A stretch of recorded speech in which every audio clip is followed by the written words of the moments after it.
দেশবাসী, আপনাদেরকে জাতীয় নাগরিক পার্টি এনসিপির পক্ষ থেকে শুভেচ্ছা এবং স্বাগত। আমরা অত্যন্ত একটা বেদনাবিধুর পরিস্থিতিতে আপনাদের সামনে সংবাদ সম্মেলনে উপস্থিত হয়েছি।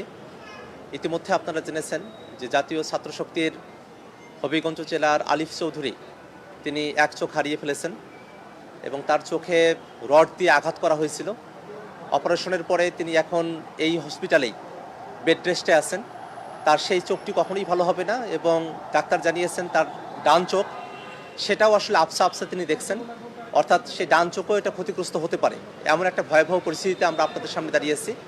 শুধুমাত্র তাই নয়, আমরা যখন এখানে সংবাদ সম্মেলন করছি তার ঘণ্টাখানেক আগে সিলেটে জাতীয় নাগরিক পার্টি এনসিপির যে গাড়িবহর ছিল সেই গাড়িবহরের উপরে হামলা করা হয়েছে এবং সেই গাড়িবহর নিয়ে আসলে সেই সময়টাতে জাতীয় নাগরিক পার্টি এনসিপি কোনো বক্তব্য বিবৃতি কোনো ধরনের কোনো আন্দোলন সংগ্রামে যাচ্ছিল না। জাতীয় নাগরিক পার্টি এনসিপির নেতৃবৃন্দ সেখানে জুলাই অভ্যুত্থানে যারা শহীদ হয়েছিলেন সেই শহীদদের কবর জিয়ারতে গিয়েছিলেন, তাদের পরিবারের সাথে সাক্ষাৎ করতে গিয়েছিলেন। কিন্তু শহীদদের কবর জিয়ারত করে ফেরার পথে তাদেরও গাড়িতে হামলা করা হলো। এই হামলাটা ধারাবাহিকভাবে ঘটছে। আমরা খেয়াল করে দেখলাম যে গতকাল হবিগঞ্জে আমাদের নেতাকর্মীরা যারা আছেন তাদের উপরে হামলা করা হলো। সেখানে বিরোধী দলীয় চিফ হুইপ তিনি উপস্থিত ছিলেন, সেখানে আমাদের নারী সংসদ সদস্য যারা আছেন তারাও উপস্থিত ছিলেন, কিন্তু সংসদ সদস্যদের উপস্থিতিতে নারী সংসদ সদস্য তাদেরকেও সেখানে হেনস্থার মুখে পড়তে হলো, তাদেরকে সেখানে আঘাতের সম্মুখীন হতে হলো। এবং আমরা খেয়াল করে দেখলাম যে এই হামলার প্রতিবাদে সারা বাংলাদেশে যখন আমাদের বিক্ষোভ কর্মসূচি চলছিল, সারা বাংলাদেশে প্রতিবাদ চলছিল, সেই প্রতিবাদ সমাবেশগুলোতেও কুড়িগ্রামে, দিনাজপুরে, চট্টগ্রামে বিভিন্ন জায়গায় জাতীয় নাগরিক পার্টি এনসিপির যে প্রতিবাদ কর্মসূচি সেখানেও ছাত্রদল, বিএনপি এবং যুবদলের যারা গুন্ডারা আছেন তারা সেখানে হামলা করেছেন।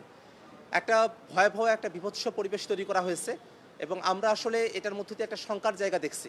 আমরা দেখেছি আওয়ামী লীগের সময়টাতে আওয়ামী লীগ যেভাবে বিরোধী দলের যারা আছেন তাদের উপরে হামলা নিপীড়ন করত, ঠিক এখন বিএনপি সরকার হামলা করার মধ্য দিয়ে আওয়ামী লীগের যে পথ সে পথে তারা অগ্রসর হওয়ার দিকে ধাবিত হয়েছে। আমরা এই ঘটনার তীব্র নিন্দা জানাই এবং আমরা মনে করি যে বাংলাদেশে যদি সত্যিকার অর্থে গণতন্ত্রকে প্রস্ফুটিত করতে হয় তাহলে বিরোধী দলীয় যারা আছেন তাদের উপরে এইসব হামলা মামলা করা যাবে না, তাদের উপরে কোনোভাবেই কোনো নিপীড়ন চালানো যাবে না। এবং আমরা খেয়াল করে দেখলাম যে আমাদের নেতৃবৃন্দ যখন হবিগঞ্জ শহরের দিকে রওনা করেছিলেন সেখানে কিন্তু খুবই নির্বিবাদী একটা আয়োজন ছিল, সেখানে কোনো ধরনের কোনো সহিংসতা ছিল না, সেখানে আমাদের তরফ থেকে কোনো ধরনের কোনো অস্ত্রের মহড়া ছিল না, কিছুই ছিল না।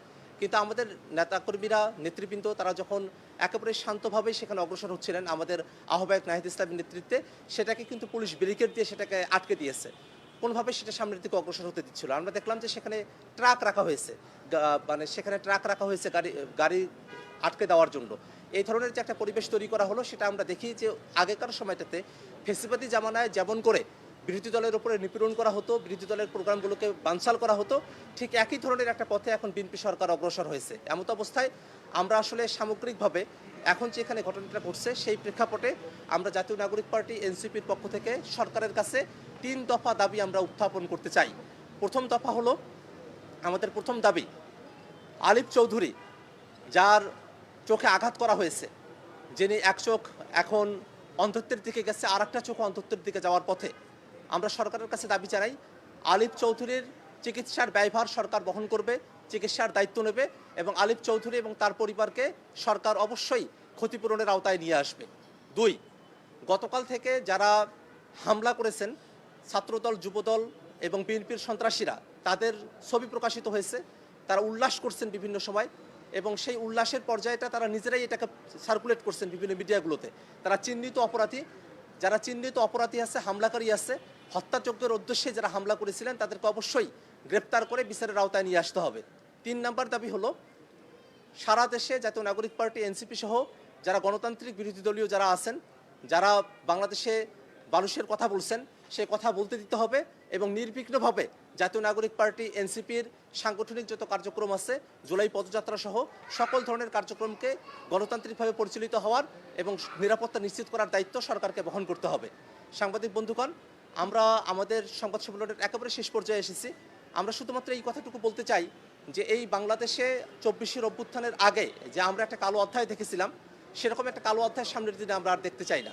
আমরা 24 অভ্যুত্থানে দেখেছি যে বাংলাদেশের মানুষেরা তারা জীবন দিয়েছিলেন, তারা আত্মহতি দিয়েছিলেন, তারা সকলে মিলে চেয়েছিলেন এই বাংলাদেশটাকে নতুন করে গড়া হবে। কিন্তু দুর্ভাগ্যের বিষয় যে এই বাংলাদেশটাকে নতুন করে গড়বার জন্য যে গণভোট অনুষ্ঠিত হলো, সেই গণভোটে বিএনপি তারা হ্যাঁয়ের পক্ষে অবস্থান নিলেও নির্বাচনে জয়লাভ করার পরে তারা কোনোভাবেই গণভোটকে তারা আর মানছে না। তারা যদি গণভোটকে মানতো তাহলে এই পুলিশ বাহিনীকে তারা তাদের মতো করে দলীয়ভাবে ব্যবহার করতে পারতো না। তারা যদি গণভোটকে মানতো তাহলে বিরোধী দলের উপরে এই নিপীড়ন করাটা সম্ভবপর হতো না। তারা যদি গণভোট মানতো তাহলে বাংলাদেশকে এইরকম একটা অস্থিতিশীল অবস্থার দিকে নিয়ে যাওয়া সম্ভবপর হতো না।